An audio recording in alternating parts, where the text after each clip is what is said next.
Welcome to Into the Woo, a wellness podcast hosted by Alice Hu. I'll be exploring the world of crystals, energy healing, spirit guides, and more to help you understand how they can unlock your potential. These concepts have helped me discover my purpose and my truth, and I can't wait to hear how they will inspire you. I'll show you how they can be accessible and powerful tools in your life. I love answering questions. I love giving advice, and when I found out that I am a projector in human design, it made a lot of sense. So if you haven't listened to the human design episode, projectors are meant to guide, really help you to see more clearly. And for myself, I know that I have the gift to really clearly see what someone is good at, their potential, and what their purpose in life is. And I get a lot of questions every day through Instagram, through email, in the monthly membership group, and really on a variety of topics. And so I'm going to start a new series where I will be answering these questions. So before I start answering some questions, I drew a oracle card for you guys. So if you're not familiar with tarot, oracle cards, they are wonderful tools to tap into your intuition. With tarot, there's a set number of cards and themes, but with an oracle deck, it could really be anything. It's up to the creator. And so today, I have the Crystal Spirits Oracle deck. And I asked the universe to share some guidance with us. So I drew the fluorite crystal card, and fluorite essentially means clarity and purity, clear focus, and an end to cluttered thinking. Now, in the Oracle Guidebook, it says, when the way forth is clear, a sense of purpose and enthusiasm arises and the fog of distractions lift. Fluorite spirit appears when confusion is about to disperse, giving way to pure wisdom and free, unambiguous intentions. It reminds you that you can achieve clarity by slowing down and consciously choosing to release any confusion or distractions. Fluorite crystal is related to the third eye chakra. So this energy center is related to our intuition, that innate wisdom, innate knowing. So it's the color of indigo, and to really tap into this energy to get more clear on what your next steps is, or if you need to make a decision, I recommend journaling, spending time outside, meditating, really finding moments of quiet to get clear. Okay, so let's get started with the first question. So, what is a spiritual awakening? Now, a spiritual awakening happens really at any point in your life, and it can be slow to start, and then for a couple months, a couple years, be very quick, or it could be a much slower process over the course of many years or even decades. But honestly, the easiest way to understand what a spiritual awakening is it's coming back to yourself. It's coming back to your truth. You begin to realize that there must be something more. And for many people, a spiritual awakening happens when, there is a big life event, whether you lose your job, you lose a loved one, make a really big move, have a medical issue. It is something that causes you to look at the world in a different way and how you operate in the world. And so it is a profound period of time that really starts off kind of like a whisper, and it gets louder and louder and louder, and it looks very different for everyone. It could be someone quitting their job, starting a business, feeling burnt out and wanting to travel the world, taking time off. It really manifests in various different ways, but it's always the same thing. It's wanting to feel more grounded, wanting to feel more connected to others, to the universe, to a higher power. It's when you are able to realize your soul's purpose and truth and to follow it. We all have something very special to offer in this lifetime, and it's really allowing yourself to understand what that is and sharing it with others. So I know that many of you have heard my story of what my spiritual awakening was like, but I'll share it here for those who don't know. So it was me really just understanding that I was living my life in a way that I thought I should be living, not what I wanted to be living. I was working a corporate job and I enjoyed the work, but there was always that kind of nagging in the back of my head of like, isn't there something more? And what I was missing was purpose. I have a lot of marketing skills, business skills, but I wasn't really in alignment with the clients that I was working with. And to be completely honest, I'm really not meant to work for someone. I was very much so in denial of being an entrepreneur, someone who's going to pave the way, create something of their own for many, many years. I was always dancing around entrepreneurship, when I had a full-time job, I had a side hustle that was a lifestyle newsletter. And I was always like, this is something fun I'm going to do on the side, but I never want to do it full time. And then when I made the leap into full-time entrepreneurship, I was like, oh, like this feels like kind of right, but not right.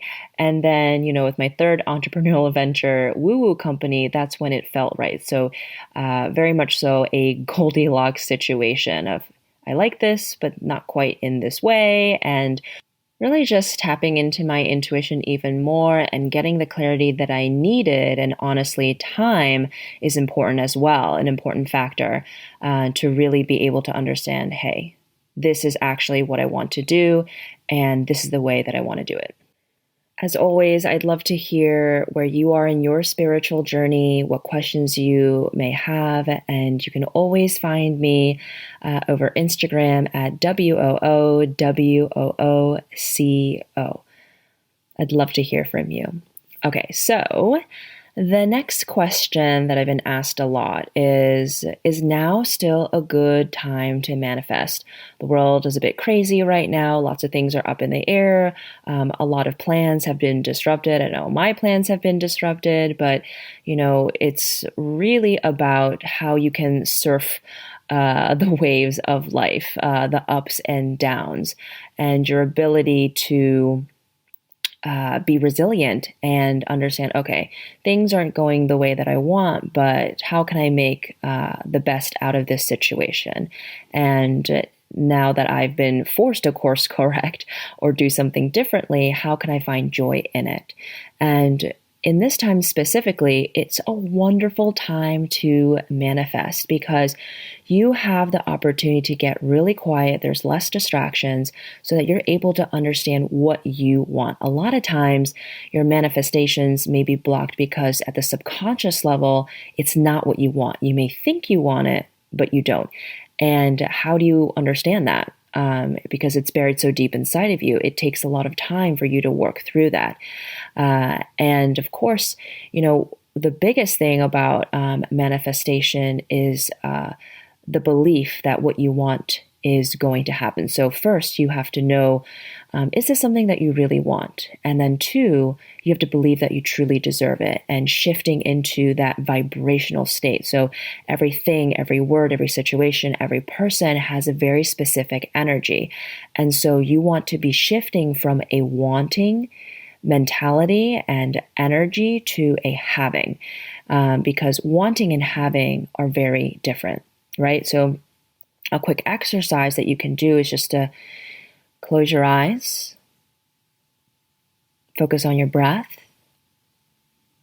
relax your face, relax your shoulders, and think about something that you really want. Notice how that feels in your body. How are you feeling? And let that feeling radiate to every cell of your being, that feeling of want. Now empty out the breath. Take a deep breath in through the nose. Deep exhale out through the mouth to clear this wanting energy, this wanting vibration. You're a clean slate now. Now I invite you to think about something that you have. That thing that you want, but you have it now. How are you feeling? Let that cascade throughout your body.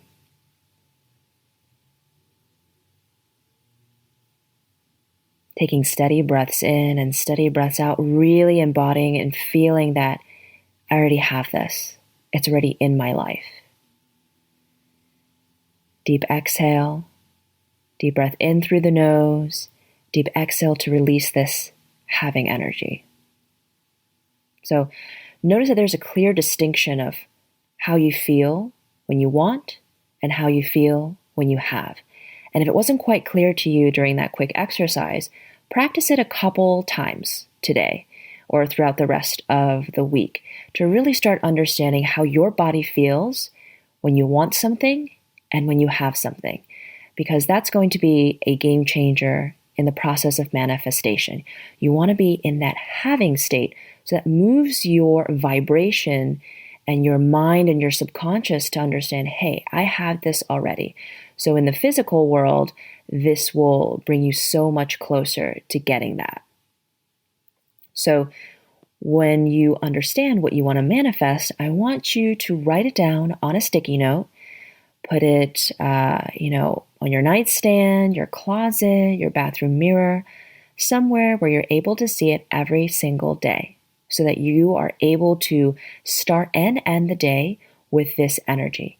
It'll really anchor you and bring your focus to that manifestation you want to call into your life. A lot of times we're like, oh, we want this, but then we forget it. And it's important to not fixate on it. But I find that having the sticky note up really allows me to come back to that energy of how am I going to feel when I finally achieve X, Y, and Z. Try it. Let me know how it goes for you. I'm always really excited to hear what people are able to call into their lives when they finally understand the energy that they hold and how to shift that energy, how to transmute it. So the final question that I'm going to answer today is going to be, how you maintain your peace, your Zen, while being a caregiver. Someone asked me this recently, about a week ago, and you may find yourself, being at home, being a caregiver for a parent, for a grandparent, a friend, or maybe that's your job. And what I always say is, when your cup is full, you're able to give so much more. And if this is the first time that you've heard of this concept or you haven't really practiced it, it can be very difficult for you to take a couple steps back and say, what do I need? Because when you understand what you need, you're meeting your needs, your cup begins to be more full, and so your outputs are better relationships, and just you're able to take care of someone so much better. So one of the best ways to do that is to start off your morning with a morning ritual. If you don't have a morning routine, you can really just start off simply by not looking at your phone when you wake up, writing a simple intention down, and just spending a couple minutes for yourself. So you can go outside for a walk. You can stand outside of your house, of your apartment complex, wherever you are. Take a couple deep breaths, taking in that fresh air. Stretch your body, doing some jumping jacks, meditating, whatever feels right for you. Just spend a couple minutes to yourself. Even if you have to hide in a closet, hide in a bathroom. I know friends, people who do this just because everyone's at home. Every place is a shared space now. And so finding a couple moments of quiet, of silence in the bathroom, in a closet, outside walking, in your car are going to be crucial. So really start off your day the way that you want to be intentional and mindful. And at the end of the day, write something you're grateful for. Now, if you don't like journaling, you can also record a voice message on your phone. So a gratitude practice really starts to shift your mindset into one that is more positive, one that is more high vibrational, and it honestly just brings more joy into your life. And when you do write that gratitude down, really make sure that it's not a chore, that you're not really searching for, okay, what can I write down? Really just think about, what are you grateful for? You really have to feel it in your body. It has to be authentic. It has to be genuine for this gratitude practice to really work. And if it's possible, as you are a caregiver, is to do an activity together. Painting, walking. I know that it's not possible for every person that is taking care of someone, but just doing something. It could be even reading out loud a chapter in a specific book, something that you do with the person that you're taking care of every single day to develop this nice ritual. So I hope that's helpful. If you have questions you want me to answer, please submit it. It's in the show notes. You can also DM me on Instagram. I'd love to hear your questions and how I can support you on your spiritual journey. If you are looking for more guidance, I have 2 ways that we can work together. So you can join the monthly membership to get access to amazing events, workbooks, healing sessions, meditations to help you stay accountable in doing this work and better understanding yourself and how to discover your truth and your purpose in this life. There's a wonderful community as well. We connect often over Facebook, and I try to host social events because doing this work alone is very isolating. And I know that a lot of times you're the only one that's doing this, that's being more curious about a spiritual awakening, what that looks like, and how you can connect more to your soul, more to yourself. And so having a group of people who are in the same boat, thinking very similar ways, dedicated to personal progress and personal growth is really important and very supportive. So for more information about the monthly membership, look at the show notes, or you can just message me over Instagram, WOOWOOCO. For those looking for an even deeper dive, I just started a Discover Your Truth and Purpose program.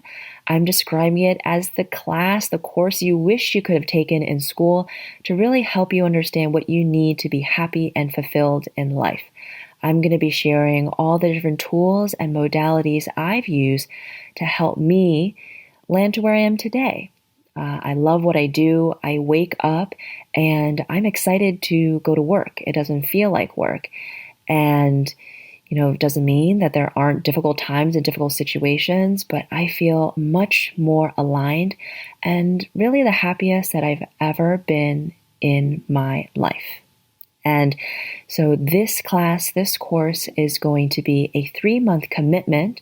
I like to describe it as a 3-month commitment to yourself to create new habits, new practices, new mindsets, to really create a strong foundation, the tools that you need to continue, progress, start on your spiritual journey and coming back to yourself and coming back to your soul's purpose. And I'd love to have the opportunity to guide you more closely, more intimately in this Discover Your Truth and Purpose program. If you enjoyed this episode, please share it with a friend, rate it 5 stars, and if you know someone who needs the answers to these questions, send this episode their way.